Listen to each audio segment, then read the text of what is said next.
За 2009 година Силвия Митева премина от клуб Левски в клуб Иляна. Защо се стигна до там, предлагаме ви двете гледни точки, както на Силвия Митева, така и на Нешка Робева. А какво те накара именно в края на годината да преминеш в клуб Иляна? Договорът ми с клуб Левски изтича в края на годината. Имаше клауза в договора, според която може да си прекратя договор, да не се подновява. Това беше мое и не само мое желание. Преценихме, че така е най-добре за мен. Поради тази причина следващата година се премествам в друг клуб. Преди да кажа нещо за Силвия Митева, би трябвало да говори за тази, която приема такова поведение.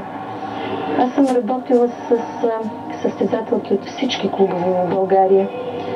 Тогава, когато една състезателка е поискала да дойде при мен, аз винаги съм разговаряла с ръководството на клуба, от който е тя, с нейния личен треньор. Мога така да кажа, че преди Адриана и Камелия Дунавски да дойдат в нашата зала да работят, дойде техния баща. Той поиска те да преминат в Левски. Аз отказах. Разговарях с Светла Колчевска. Тя отказа това преминаване в националния отбор. И след една година сама пожела, дойде със своите състезателки. Аз направих и Адриана и Камелия шампионки. Все пак Адриана Дунавска е единствената наша състезателка, която има вице-олимпийска титла.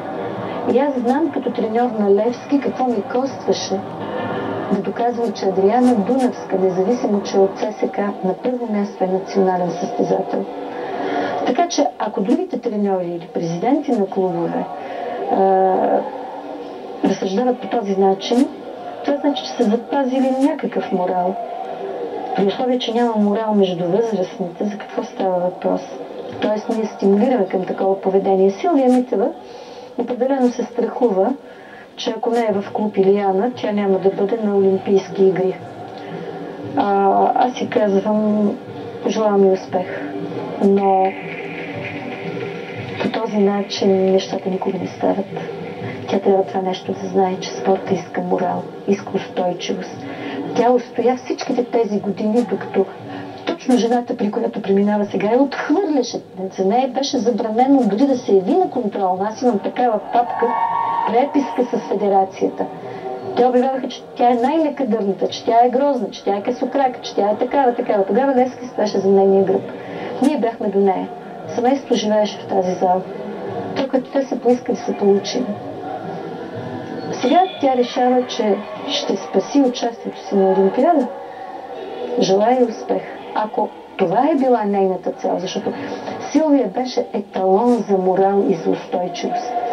Те отхвърляха, тя продължаваше. Те отхвърляха, тя продължаваше.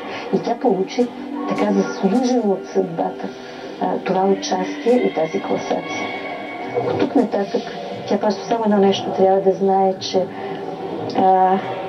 едно е да посещаваш неделната църква.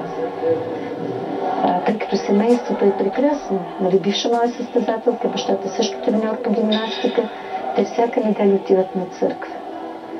Но друго е да можеш да издържиш на морала, който тази църква или тази вяра изисква. Въпреки това не я съди. Аз в живота си неведнъж получих плесница, така че на Иляна Раева и казах само това.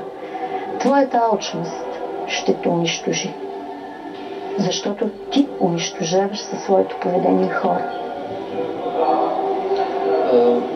Казахте, че доста често сте получавали плесници в живота. От ваши бивши състезателки ли е било винаги или изобщо? Аз съм на 63 години.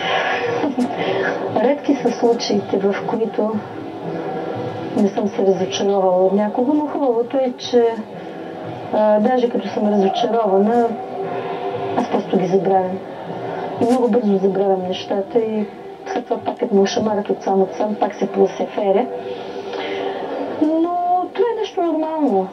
Хората са различни. Аз не мога да искам от тях да бъдат такива, каквито на мен ми се иска да бъдат. Нито така си искам да бъда като тях. Така че Ще приемем плесниците, ще продължим напред до известно време. Това обаче не значи, че всичко се обръща. Вижте, всеки има глава на раменете си. Всеки трябва да се оглежда и най-важното да черпи опит. Опит. И пак опит. Защото едно е да прочетеш, а друго е да го изпиташ. След малко продължаваме